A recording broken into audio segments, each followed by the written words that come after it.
Shalom jemaat Tuhan. Pada pagi hari ini kita kembali mempelajari firman Tuhan berkaitan dengan Roh Kudus. Karena minggu kemarin kita memperingati akan hari Pentakosta. Judulnya adalah Roh Kudus dan roh-roh lainnya. Khususnya berkaitan dengan cara kerja yang berbeda. Mari kita berdoa lebih dahulu. Mohon Roh Kudus pimpinlah hamba-Mu yang akan menyampaikan, menjelaskan firman. Ya, biar Roh Kudus juga memimpin setiap kami yang mendengarkannya dan menonton YouTube ini, supaya sungguh-sungguh kami boleh dipimpin oleh Roh Kudus, Roh kebenaran. Berfirmanlah kepada kami lewat lidah hamba-Mu dalam nama Tuhan Yesus. Amin. Jemaat Tuhan, mari kita membaca dalam Matius pasal 7 ayat 15 sampai 18a. Waspadalah terhadap nabi-nabi palsu yang datang kepadamu dengan menyamar seperti domba, tapi sesungguhnya mereka adalah serigala yang buas. Dari buahnya lah kamu akan mengenal mereka. Dapatkah orang memetik buah anggur dari semak duri atau buah ara dari rumput duri? So sekalian, kalau kita melihat gambar ini, inilah gambar daripada 2 ekor serigala yang mengaum-ngaum, melolong dan siap menerkam akan mangsanya. Tapi bagaimana dengan gambar ini? Serigala yang berada di tengah-tengah kawanan domba, yang menyamar seperti domba. Inilah cara daripada iblis dan roh-roh jahat yang menyamar, menyusup di dalam kumpulan umat Tuhan dan menyamar dengan bulu domba. So sekalian, kita perlu hati-hati dengan hal ini. Kita lanjutkan dengan pembacaan kita yang berikutnya, 2 Korintus 11 ayat 13 sampai 15. Sebab orang-orang itu adalah rasul-rasul palsu, pekerja-pekerja curang yang menyamar sebagai rasul-rasul Kristus. Kita baca sama-sama. Hal itu tidak usah mengherankan, sebab iblis pun menyamar sebagai malaikat terang. Terus lagi, jadi bukanlah suatu hal yang ganjil jika pelayan-pelayan yang menyamar sebagai pelayan-pelayan kebenaran, kesudah mereka adalah setimpal dengan perbuatan mereka. Terus sekalian, menyamar, penyamaran, itu sesuatu yang dilakukan oleh iblis dari dulu, sekarang, dan yang akan datang. Terus sekalian, kalau kita lihat gambar ini, adalah gambar seorang pemuda yang sedang mencari hikmat, mencari bagaimana jalan keluar dari apa yang dirisaukannya. Kemudian katanya datanglah seorang malaikat yang tinggi besar dan memberikan kepada pemuda itu satu buku untuk kemudian menjadi kitab suci daripada gerakan itu. Cuma sayangnya pemuda itu setelah membuka atau memulai satu sektenya, pemuda itu kemudian mempunyai istri lebih dari 40 orang di satu negara. So sekalian, ini suatu hal yang sungguh terjadi. Firman Tuhan berkata, dari buahnya lah, dari buah kehidupannya, kalian akan tahu apakah ini nabi palsu atau nabi benar. So sekalian, kalau kita lihat yang berikutnya. Nah, so sekalian, untuk menolong umatnya supaya tidak tersesat dan disesatkan oleh nabi-nabi palsu, maka Roh Kudus memberikan salah satu karunia daripada karunia yang diberikan kepada umatnya, yaitu karunia membedakan roh. Terus sekalian, dalam 1 Korintus 12 ayat 10 dikatakan kepada yang lain umat Tuhan yang lain dikatakan, ia yaitu Roh Kudus memberikan karunia untuk membedakan bermacam-macam roh. So sekalian, kalau kita mempelajari bagian ini, karunia membedakan bermacam-macam roh dilakukan dengan 2 cara biasanya. Cara pertama adalah Roh Kudus memberikan kepada orang itu hati yang tidak damai. Selama orang itu mengikuti ajaran seperti itu, hatinya tidak damai, keluarganya tidak damai, pergaulan tidak damai. Sampai aja dia kembali kepada jalan yang benar, maka dia mendapatkan damai yang dari Tuhan. Itu cara pertama. Cara kedua adalah lewat pembelajaran firman Tuhan. Orang itu mencari para ahli firman, para ahli kitab suci yang bisa membimbing mereka dalam kebenaran. Sehingga akhirnya dengan pengetahuan itu mereka bisa membedakan ini yang benar atau ini yang salah. So sekalian, kalau kita perlu memperhatikan, memang umat Tuhan itu perlu terus belajar. Firman Tuhan dalam 2 Petrus 1 ayat 5 dikatakan, justru karena itu kamu harus dengan sungguh-sungguh berusaha untuk menambahkan kepada imanmu kebajikan, dan kepada kebajikan pengetahuan. Pengetahuan. Kita perlu mencari orang-orang yang sudah belajar lebih banyak, mungkin yang lebih senior, atau sudah lebih banyak menggunakan waktu mereka untuk belajar. kitab-kitab referensi untuk memahami firman Tuhan secara benar. Tapi prinsip umumnya adalah kalau kita semakin belajar, prinsip umumnya adalah the more you learn, the more you know the differences. Semakin kita belajar, semakin kita peka akan perbedaan. Walaupun sedikit perbedaan dia sudah peka. Ini kok berbeda. Orang yang cuma taunya persamaan menunjukkan bahwa orang itu belum belajar apa-apa. Tapi orang semakin belajar dalam berbagai bidang. Kalau kita semakin belajar, kita semakin peka akan perbedaan. Demikian juga kita kalau belajar firman Tuhan lebih dalam lagi. Belajar lebih dalam tidak identik dengan tambahnya gelar. Terus sekalian, orang yang sudah bergelar tinggi tapi masih belum tahu yang memang esensial dan prinsipil, sayang sekali. Tapi ada orang yang punya ilmu yang bagus, cuma kalau nggak punya gelar, ya juga sayang sekali. So sekalian, kita perlu perhatikan. Makanya kita perlu belajar terus, belajar firman Tuhan. Dan untuk belajar itu perlu adanya satu komitmen, satu waktu, untuk sediakan waktu bagi pembelajaran itu. Tidak ada yang sifatnya instan. Kita perlu belajar, mungkin pusing, mungkin bingung, kita cari tahu bagaimana jawaban terhadap pertanyaan ini. Sekarang mudah, kita buka Google, kita buka buku-buku yang baik, yang penting dalam sejarah, kita coba cari jawaban hal itu.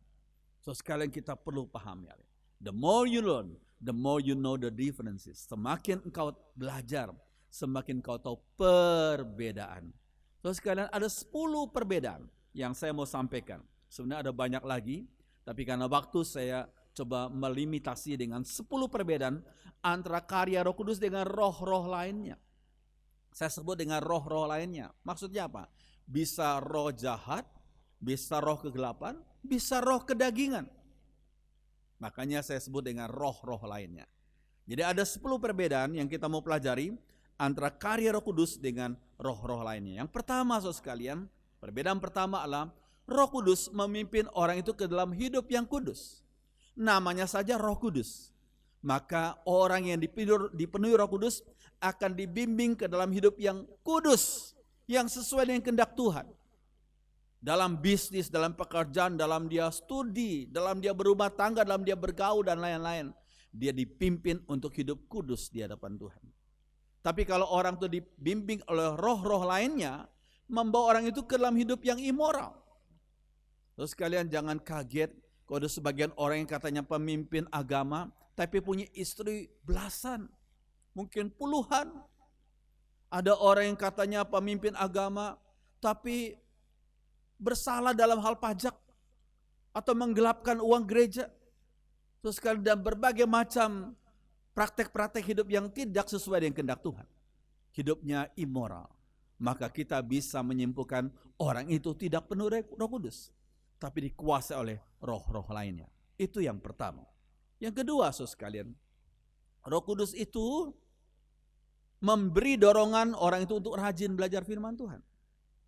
Makanya Roh Kudus disebut sebagai roh kebenaran. Kebenaran adalah firman Tuhan. Dan iman timbul dari pendengaran akan firman Tuhan, Roma 10 ayat 17. Jadi orang yang dipenuhi Roh Kudus akan terdorong, termotivasi untuk belajar firman. Dia rindu, dia haus, dia lapar akan firman Tuhan. Tapi orang yang dikuasai roh-roh lain, itu malas baca firman. Kalau ada baca firman atau dengar khotbah langsung ngantuk dia. Ada beberapa pemuda yang biasa main musik di satu kota besar. Dia main musik dengan begitu semangat, tapi waktu khotbah dia pergi ke mall. Karena gerejanya ada di mall. Waktu khotbah dia pergi ke toko. Nanti sebentar lagi khotbah udah selesai baru dia balik lagi. Dan dia main lagi musik, main lagi lagu yang terakhir mungkin. Terus sekali itu satu contoh yang tidak baik dan membuktikan bahwa orang itu walaupun aktif di gereja tapi tidak dipenuhi Roh Kudus. Sebab Roh Kudus itu membimbing orang itu untuk rajin belajar firman Tuhan. Ada orang tertentu yang senangnya hal-hal yang sensasional. Jangan sudah kaget kalau roh-roh lain bukan Roh Kudus bisa melakukan hal-hal yang sensasional. Sudah pergi ke dukun, sudah pergi ke paranormal, sudah pergi ke orang-orang yang biasa berhubungan dengan roh jahat, bisa melakukan hal-hal yang sensasional, supranatural. Tetapi itu bukanlah Roh Kudus. So sekarang ada sebagian orang yang lebih senang kesaksian pribadi daripada firman Tuhan. Ingat saudara, kesaksian pribadi itu sifatnya subjektif dan relatif. Setiap orang punya pengalaman pribadi yang berbeda. Sehingga kesaksian pribadi itu hanya sifat subjektif dan relatif. Tapi firman Tuhan itu sifatnya objektif dan mutlak. Dan iman timbul dari pendengaran akan firman Tuhan. Orang yang dikuasai Roh Kudus akan terdorong untuk rajin belajar firman Tuhan. Yang berikutnya, yang ketiga. Sekalian, Roh Kudus mendorong orang itu memuliakan Tuhan Yesus. Dikatakan dalam Yohanes 16 ayat 14, ia yaitu Roh Kudus akan memuliakan aku, kata Tuhan Yesus. Sebab ia yaitu Roh Kudus akan memberitakan kepadamu apa yang diterimanya daripadaku. So sekalian, bertanyalah kita, mengapa Roh Kudus datang untuk memuliakan Tuhan Yesus? Sebab Tuhan Yesus pada waktu berinkarnasi 2000 tahun yang lalu, beliau sudah begitu dihinakan oleh orang-orang berdosa. Sehingga ketika beliau bangkit dan naik ke surga, Roh Kudus diutus ke dunia ini untuk memuliakan Yesus yang sudah dihinakan begitu rupa. So sekalian, itu satu hal yang penting.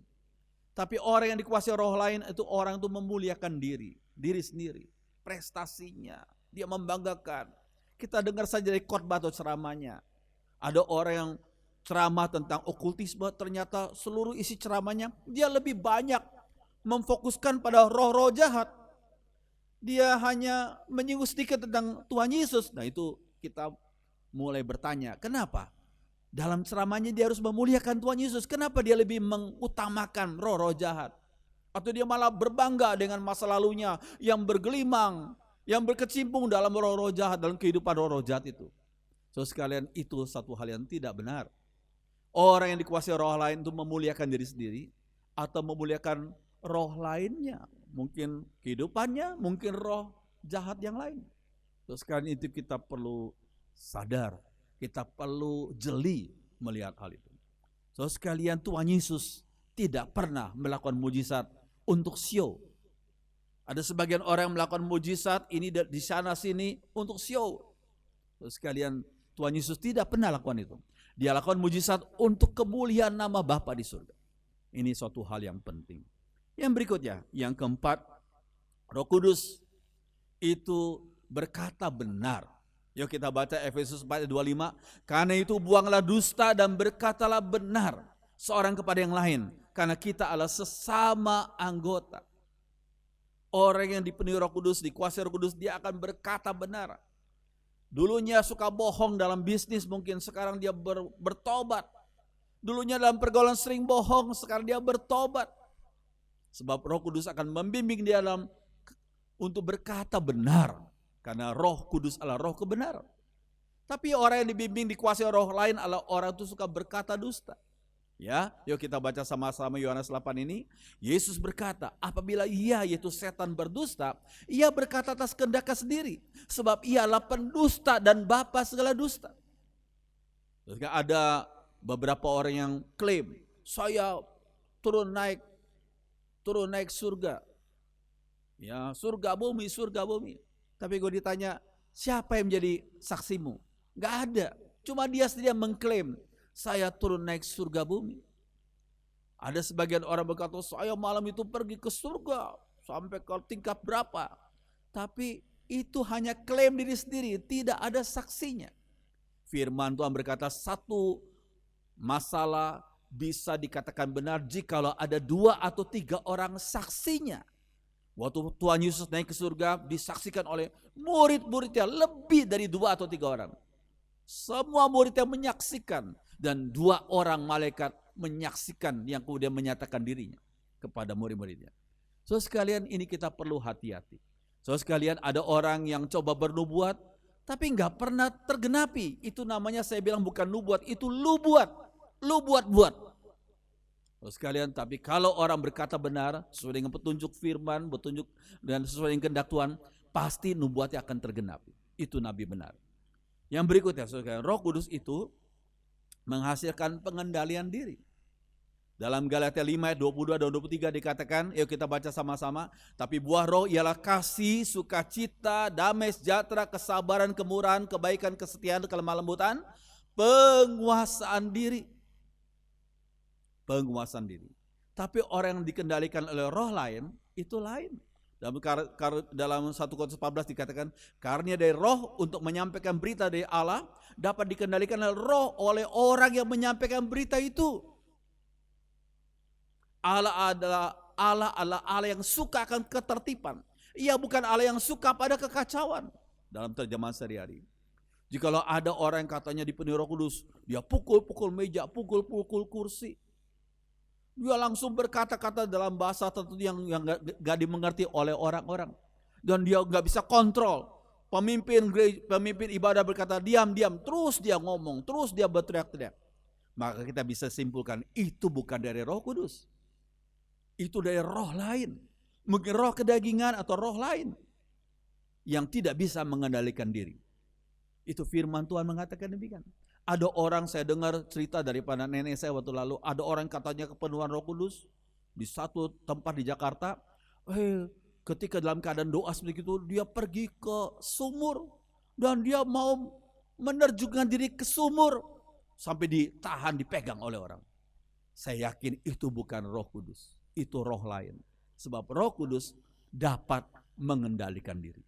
Terus sekarang ini kita perlu pahami, perlu kita bedakan perbedaannya ini. Satu hal yang penting sekali. Yang keenam, saudara sekalian, Roh Kudus itu menolong orang itu untuk fokus pada firman Tuhan. Dalam Mazmur 1 ayat 2 dikatakan, tetapi yang kesukaannya ialah Taurat Tuhan. Dan yang merenungkan Taurat itu siang dan malam. Dalam King James disebutkan meditate thy law. Meditasikan Taurat itu siang dan malam. Tapi dalam terjemahan kontemporer dikatakan think about it day and night. Memikirkan Taurat itu siang dan malam. Jadi orang yang penuh Roh Kudus itu bukan mengosongkan pikiran, tapi dia menggunakan pikirannya dan dia fokus pada firman Tuhan. Ya, tapi roh lain melakukan mengosongkan pikiran dengan cara menyebutkan berulang-ulang perkataan yang tidak dimengerti. Kalau kita mengucapkan perkataan yang kita nggak bisa mengerti, kita ulang-ulang, maka akhirnya pikiran kita jadi kosong. Kita ulang-ulang terus perkataan kita nggak ngerti. Akhirnya pikiran kita jadi kosong. Apalagi ditambah dengan kita hanya melihat satu titik. Sambil kita mengucapkan perkataan yang kita nggak ngerti. Yang namanya istilahnya meaningless, nggak ada arti. Kalau bagi kita nggak ada arti. Maka kita dipimpin ke dalam pengosongan pikiran. Itu bukan dari Roh Kudus. Kalimat yang kita masih ingat. The idle mind is Satan workshop. Pikiran kosong adalah tempat kerjanya setan. So sekarang kita perlu mengerti hal ini. Kita perlu memahami, hati-hati dengan fenomena yang terjadi belakangan. Kemudian yang ketujuh, saudara sekalian, Roh Kudus itu tidak melalaikan tugas sehari-hari. Mari kita baca 1 Tesalonika 2 ayat 9. Yuk kita baca sama-sama. Siang malam kami bekerja, agar kami tidak menyusahkan seseorang pun dari kalian sewaktu kami menyebarkan kabar baik yang dari Allah itu kepadamu. Ini contoh Paulus yang luar biasa. Di jemaat Tesalonika, dia siang malam bekerja, bikin tenda. Untuk apa? Untuk mendukung pelayanannya menyebarkan Injil, kabar baik. Ada sebagian orang yang bekerja karena gereja mungkin tidak memenuhi kebutuhannya, tapi sayang waktunya untuk melayani Tuhan jadi ada tersita. Dia mau persiapkan khotbah juga nggak ada waktu. Akhirnya dia coba sebulan sekali mungkin khotbah. Kalau ada kesempatan berkhotbah dia minta orang lain khotbah. Terus kayak ini keliru. Terus kalian Paulus lain, siang malam bekerja, tetapi itu semua digunakan untuk mendukung tugas yang dari Allah, itu menyebarkan kabar baik. Jadi ini contoh yang indah daripada Rasul Paulus, yaitu tidak melalaikan tugas sehari-hari. Tapi pekerjaan daripada roh-roh lain beda. Mengakibatkan sering melalaikan tugas di rumah, sekolah, kerja, dan bisnis. Kalau ditanya, pada waktu lalu, sekian waktu yang lalu, ada seorang remaja di Jakarta, sampai orang tuanya tuh komplain kepada pembimbing rohaninya di gereja. Pak, ini tolong anak kami kok di rumah tuh nggak pernah bantu tugas sehari-hari di rumah tangga. Anak perempuan. pekerjaannya, sekolahnya juga nggak benar. Tolonglah. Tapi sebagian orang kalau ditanya, kenapa kamu sampai merah rapotmu? Ya karena sibuk di gereja. Kenapa kamu nggak bantu mamamu cuci piring? Ya capek, sudah sibuk di gereja. Terus kayak itu adalah keliru banget, keliru besar. Mari kita buka dalam baca 2 Tesalonika 3 ini. Jika seseorang tidak mau bekerja, janganlah ia makan. Kami katakan ini, ada orang yang tidak tertib hidupnya dan tidak bekerja. Jadi jangan kita berkata karena sibuk pelayanan di gereja kita melalaikan tugas-tugas kita. Keliru sekali. Keliru sekali. Tugas-tugas pelayanan di gereja tidak boleh menjadi pelarian bagi anak-anak kita, bagi diri kita untuk tidak melakukan tanggung jawab kita di rumah, di kerjaan, di sekolah, di bisnis. So sekalian kita perlu perhatikan ini. Sekali lagi, kalau orang itu dikuasai Roh Kudus, tidak melalaikan tugas sehari-hari. Saya merasakan satu hal yang penting. Jikalau ada seorang anak remaja yang cinta Tuhan, dia memang pelayan di gereja, tapi nilainya di sekolah baik, di prestasi baik, dia menjadi juara. Itu satu contoh, satu saksi hidup yang luar biasa itu. Sekalian, yang ke-8 kita melihat Roh Kudus itu membimbing seseorang untuk bisa merawat, melatih, dan menguasai tubuh dengan baik.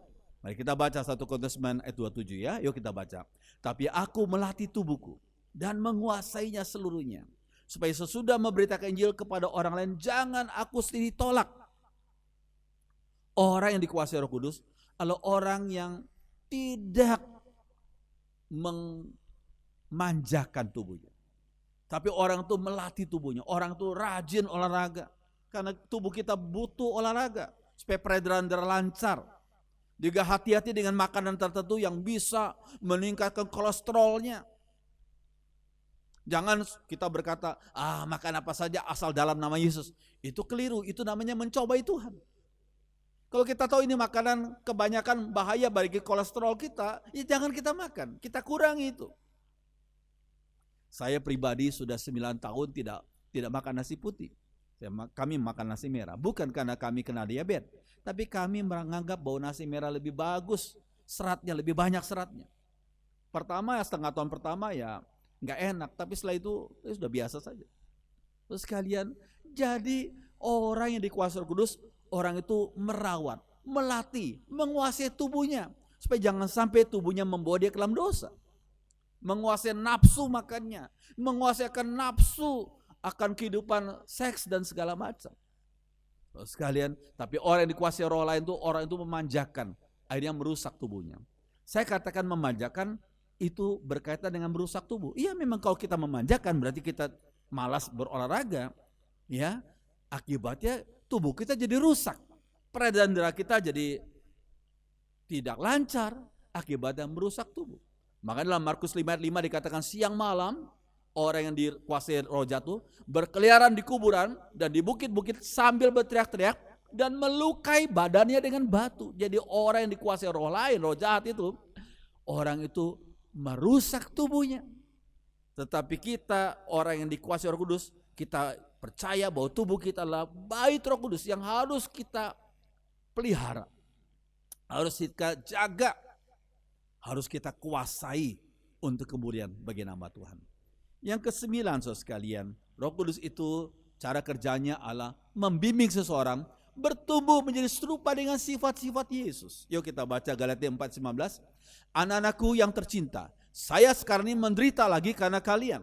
Saya akan terus menderita kalau sifat-sifat Kristus belum tertanam pada dirimu.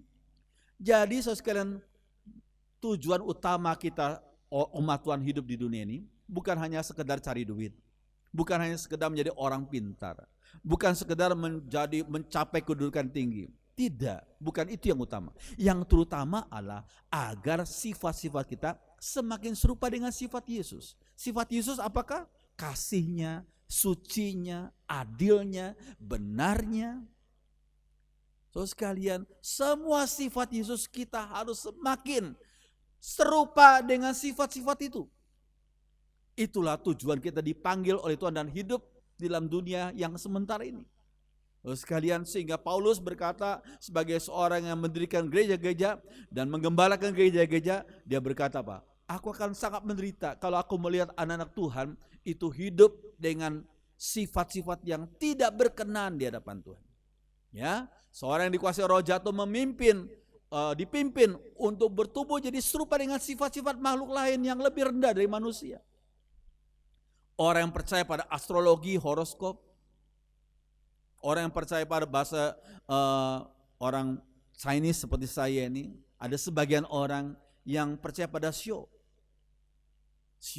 ular, sio anjing, ya, sio macan, sekalian. Jadi orang itu bertumbuh semakin serupa dengan sio itu, dengan sifat-sifat makhluk yang lebih rendah daripada kita. Kalau ditanya, kamu siapa? Saya babi.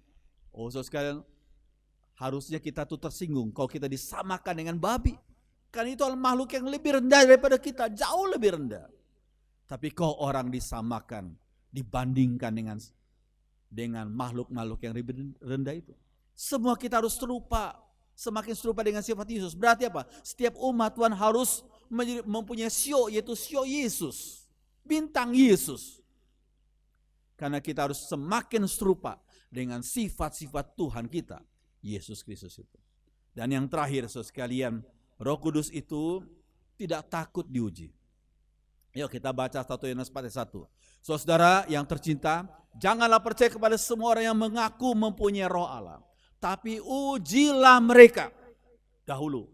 Mereka untuk mengetahui apakah roh yang ada pada mereka itu berasal dari Allah atau tidak. Roh Kudus tidak takut diuji. Kalau saudara benar, saudara pun tidak takut diuji. Tuhan Yesus benar, Tuhan Yesus juga tidak takut diuji. Roh Kudus, roh yang benar, tidak takut diuji. Tapi orang yang dikuasai roh lain itu tidak mau dan takut diuji.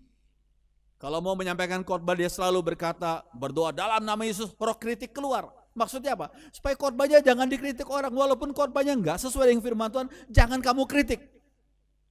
Nanti kamu bisa membangkang terhadap Roh Kudus. Itu perkataan mereka.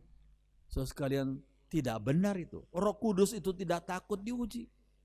Sekalian, ada sebagian orang yang berusaha menegakkan kepercayaan atau agama atau golongannya dengan cara mengajar dengan sistem indoktrinasi. Kamu pokoknya terima saja, jangan tanya. Karena dia tahu kalau orang tanya, dia bingung menjawabnya. Indoktrinasi. Saudara, itu cara yang tidak benar. Saudara sekalian, saya rindu pada masa pandemi COVID-19 ini. Kok pengkhotbah tertentu yang sering mengadakan KKR, kesemuan ilahi itu, yang diadakan di mana-mana ini, coba praktekkan apa yang kamu lakukan itu. Lakukan, pergi ke aula-aula rumah sakit, ya, adakan kebaktian kesemuan ilahi, undang pasien-pasien yang terkena COVID-19 itu, supaya pasien-pasien ditolong, disembuhkan, para dokter juga ditolong supaya mereka tidak terlalu berat tanggung jawabnya. Cuma sayang, sampai sekarang ini belum ada orang yang berani begitu. Bahkan belum lama kita lihat di internet ada berita dari seorang pendeta yang katanya sakti, tapi terkena COVID-19 dan meninggal juga. So sekalian, kita melihat justru kalau mau memperhatikan kesemuan ilahi itu sekarang ini hal yang penting sekali. Tetapi belum ada orang yang bisa melakukannya. So sekalian, saya bukan berarti tidak percaya ada kesemuan ilahi. Tuhan pernah pakai beberapa kali. Cuma yang saya keberatan adalah jikalau dalam satu KKR yang diekspos adalah kesemuan ilahinya, bukan pengabaran Injilnya. So sekalian, orang kalau percaya Tuhan Yesus pasti selamat, pasti hidup kekal, pasti diampuni dosa kalau percaya Yesus. Tapi sekali lagi, kalau orang yang percaya Yesus belum pasti sembuh dari penyakitnya. Itu penting. Kalau dalam kebaktian kesembuhan ilahi, kalau mereka pengkhotbah berkata, kalau kau sembuh harus beriman. Kalau engkau enggak sembuh, kau kurang beriman. Itu yang tidak benar. So sekali Rasul Paulus mengalami sakit duri dalam daging dan Tuhan izinkan dia tidak sembuh. Padahal Tuhan pakai dia melakukan banyak mujizat. Karena Tuhan punya rencana lain bagi dia. Oleh karena itu saya katakan, kalau mau melakukan mujizat, ya zaman sekarang inilah, pada masa inilah, pandemi. Tapi kalau memang itu mujizat benar, kalau mujizat itu benar, lakukan sekarang ini. Saya tantang pada saudara yang suka gembar-gembor dengan kesemuan ilahi. So sekalian, kalau kita dipenuhi Roh Kudus, kita tidak takut diuji. Roh Kudus tidak takut diuji. Karena dia adalah roh kebenaran. Biar kita mohon hikmat dari Tuhan. Kita semakin belajar, semakin paham yang mana yang benar, mana yang tidak benar. Mari saudara sekalian kita berdiri bersama, nyanyikan satu lagu yang saya buat dengan pertolongan Tuhan beberapa tahun yang lalu. Bimbinglah, pimpinlah, tuntunlah daku. Mari kita berdiri.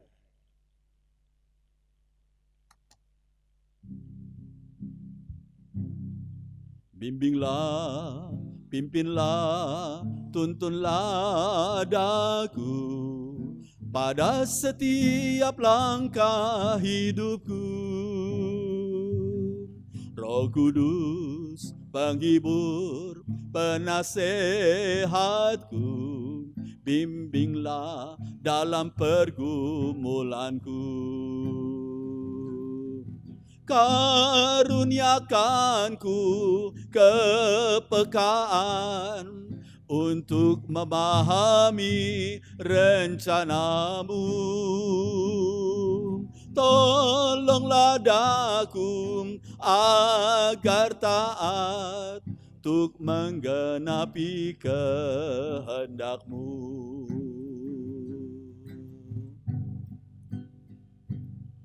Bimbinglah, pimpinlah, tuntunlah daku pada setiap langkah hidupku.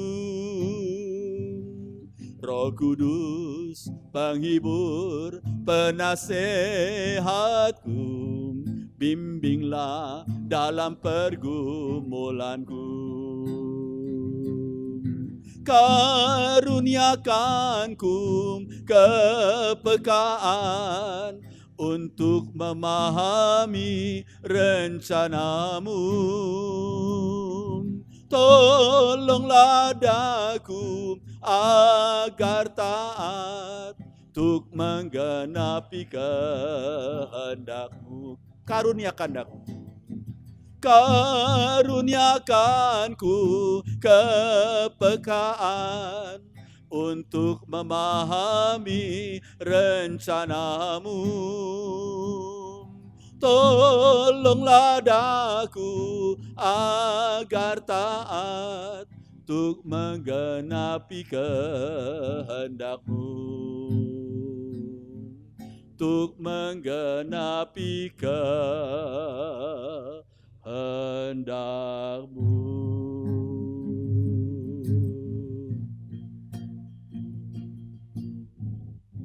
Mari kita berdoa. Kami bersyukur Tuhan untuk kesempatan kami belajar firman Tuhan. Firman Tuhan begitu dalam. Apa yang hamba-Mu sampaikan masih begitu terbatas.